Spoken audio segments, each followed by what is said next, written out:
Het is een horrorvideo, want dit is namelijk part 2! Je deed er weer 4. Ja, nou, dan gaan we maar beginnen, hè? House knew how to keep their home pretty well kept.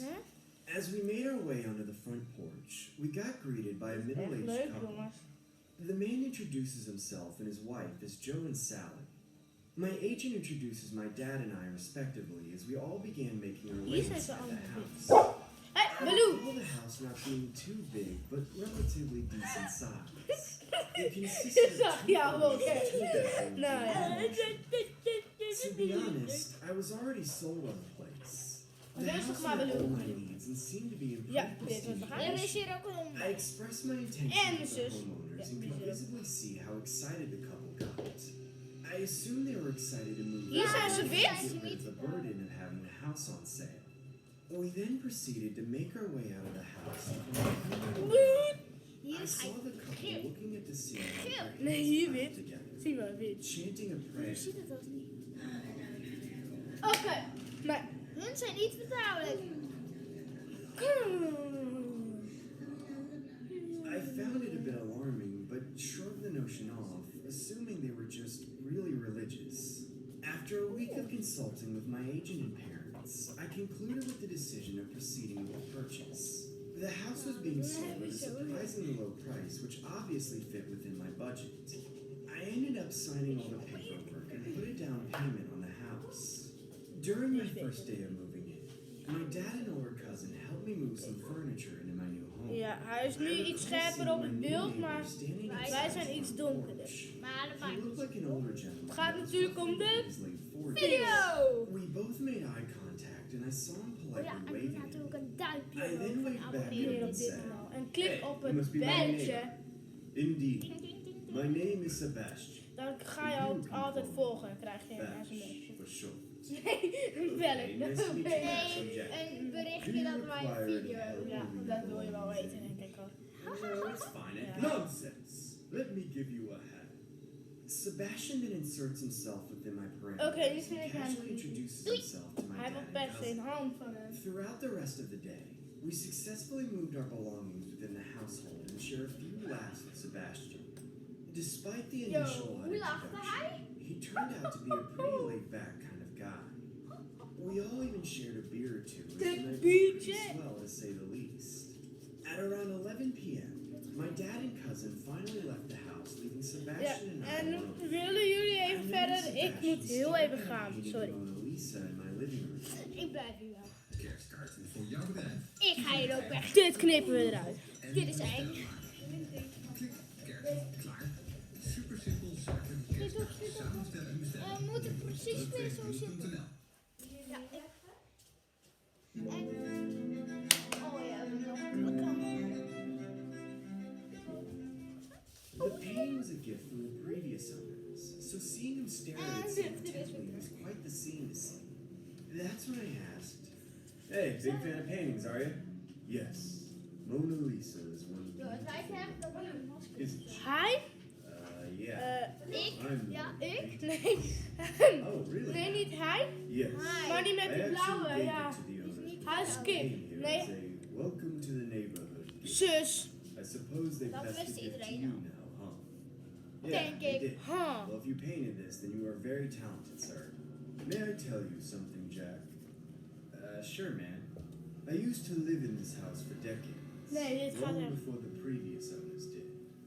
I found Sebastian's statement zo a bit last van een strange, lid, seeing jongen. as he lived next door, so I said, "So why did you move from this house to next door?" "Well, my daughter ran away from home not too long ago. However, I've always wanted a bigger living space. I figured if I stayed in the area, she might come back home one day. That's why I moved next door. It also has 2 extra rooms in this house. So yeah." "Oh, I'm so sorry to hear that, sir. I hope she shows back." "And I also moved out because the house might be haunted." "What?" I'm just kidding. Creepy Jack. love. Anyway, I'll see you around. Okay, see you later, Bash. As Sebastian heads out the front door, I couldn't help but feel a sense of paranoia from the whole haunted remark. and why the hell he would joke about such a sensitive topic regarding his daughter. Even though he said he was joking, I couldn't tell if he was bluffing or just trying to cover up the fact that the place was actually haunted. Nonetheless, I knew that when we inevitably crossed paths again, I would double down and address the bizarre remark. After about a week in the new house, I can honestly say that living there was swell, except my paranoia grew stronger as the days went by. Ja. I couldn't help Gaan but jullie maar stutter even every verder time I zien? heard the floor creak or the wind howling from outside my window, as I attributed it to Sebastian's haunted remark. The employees at my workplace even noticed how drowsy I was every time I showed up to work. I had lost a considerable amount of sleep every day. I couldn't help but feel a little frustrated considering I hadn't seen Sebastian since the day I moved in. It was almost as if he had isolated himself in his house or had completely relocated somewhere else. It was hard to track his whereabouts as I didn't know if his vehicle was in his garage or not. This is when the story gets extremely disturbing. There was one night when I remember tossing and turning in my bed from the nonstop creaks and sounds coming from my house. I decided to get up from my bed and cautiously walk towards my bedroom door. I could hear subtle sounds coming from downstairs. It didn't sound like the typical creaking sounds I usually heard, just a subtle male voice mumbling something like gibberish. I made sure to keep my head upstairs. As I began making my way to the bottom of the stairs, I attempted to not make any sound. Sorry. The mumbling sound intensified. Someone was definitely down there. I eventually make it halfway through the stairs and saw Sebastian standing in my living room facing the Mona Lisa painting. My first instinct was to yell, "Get the hell out of here, I'm calling the cops," but I didn't want to potentially compromise my life, so I remained crouched down with my hand over my mouth. I couldn't help but feel emotions of anger and disgust as I asked myself, why the hell is this guy in my house in the middle of the night? How the hell did he get inside? Was he the one causing the creaking sounds this whole time? Panic began rushing through my veins when I could make out some of the words he was saying. "You're in a better place now, baby girl. Daddy still loves you, okay? You were the best girl a father could ever ask for. I loved every single moment we shared. I hope you can forgive me for what I did. Just know, Daddy did what he had to do, so he wouldn't go to jail. See you in the next life, baby girl. Sleep tight." Sebastian then casually walks away as I hear him exit through the back door and lock it upon his exit. I knew he must have had a spare key to the house. I made sure to keep the lights off as I didn't want to give Sebastian any indication that I had awoken. I grabbed my phone and dialed 911.